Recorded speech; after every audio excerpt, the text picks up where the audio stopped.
Recitation problem 2.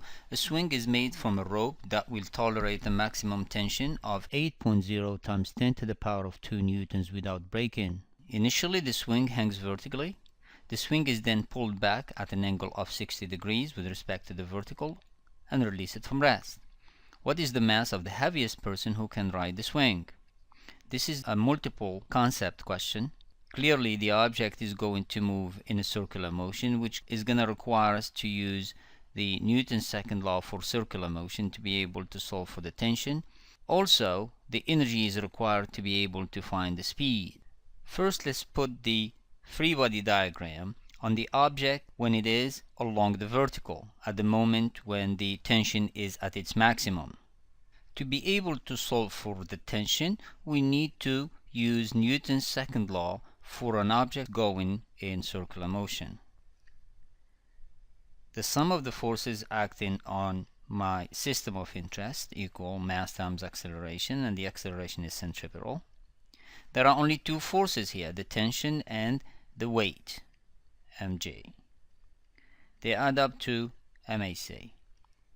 Since the maximum tension is at the moment when the swing passes by the vertical position, the two forces are nicely lined up with the y-axis. There is nothing going on along the x. X component, nothing going on.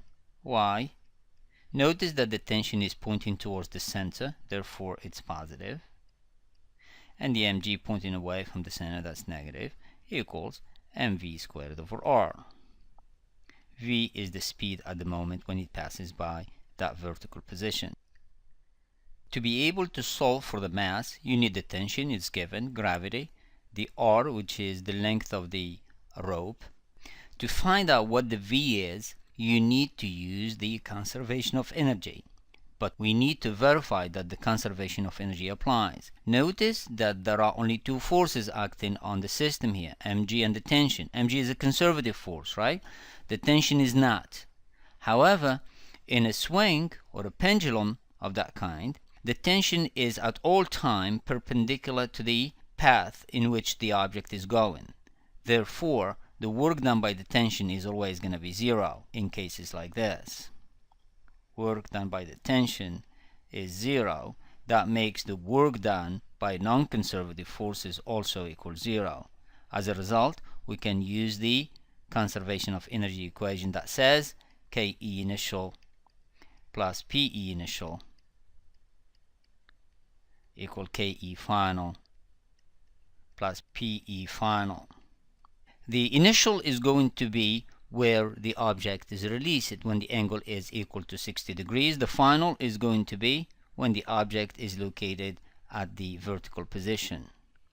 Alright, initial Ke is 0 because the object is released from rest. This one is gone. The potential energy initial is mgh initial. Let's find out where is that h initial. We're going to use the height final to be right here. Therefore, the height initial is when the object is located at this particular point, which means this thing here. The Ke final is 1/2 mv squared. The v is when the object passes by the vertical position. The potential at the bottom is going to be 0 because that's the height that I am going to use as my 0. HF equals 0, reference point of measurement for the heights. Notice that the mass is going to cancel. To solve for the v, you're going to obtain v squared equals 2gh initial. Now let me show you how to evaluate the h initial. Make a horizontal line from where the block is located here all the way until the vertical line.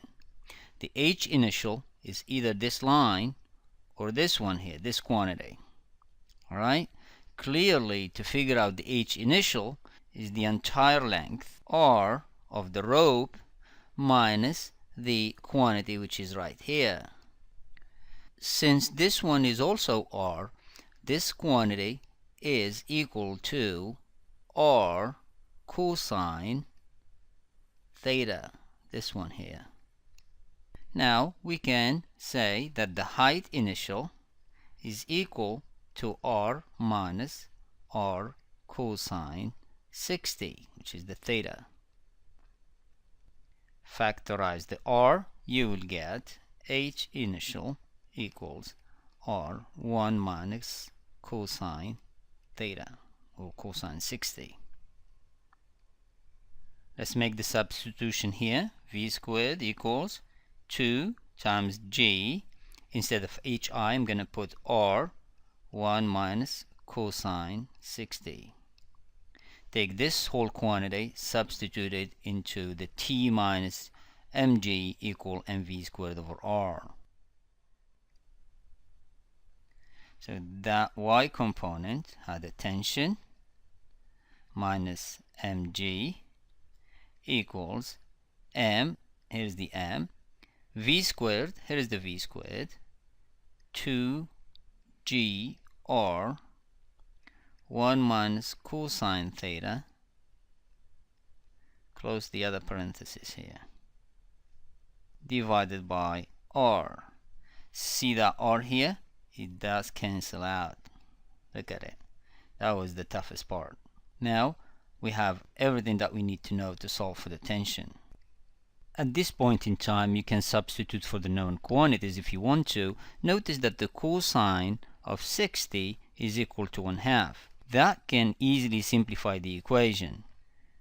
It will look like t minus mg equals m times 2g times, open another parenthesis, 1 minus 1/2. That 2g times 1 minus 1/2, that's 2 times 1/2, that's going to be g. Therefore, the equation is going to be t minus mg equals mg. Move the mg's to one side of the equation. You get t equals 2 times mg. Solve for the mass is going to give you t divided by 2g. That's the reason why I wanted to substitute the cosine by its value, because I knew that it's going to simplify dramatically. Solving for m, we get